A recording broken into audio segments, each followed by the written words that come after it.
வணக்கம் ஃப்ரெண்ட்ஸுங்களா. நான் வாழைக்காய் வறுத்துருக்கேன், அதை சொல்கிறேன். கொஞ்சம் நீங்களும் ட்ரை பண்ணி பாருங்கள்.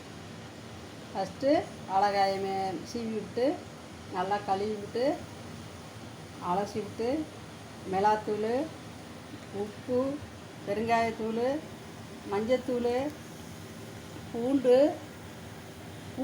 கொஞ்சம் உரித்து ஒரு 10 பல்லுக்கு பொடியாக நறுக்கிக்கணும்.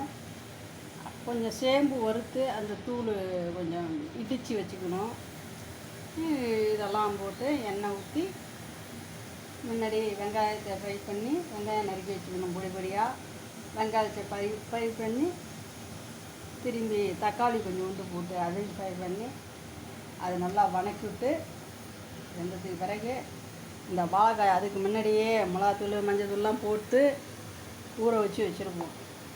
அதை எடுத்து அப்படியே போட்டு கொஞ்சம் நேரம் சிம்மில் வச்சு அடுப்பை கொஞ்சம் நேரம் வெயிட் பண்ணி கொஞ்சம் மூடி வச்சா கொஞ்சம் 5 நிமிஷம் வச்சுருந்தா போதும்.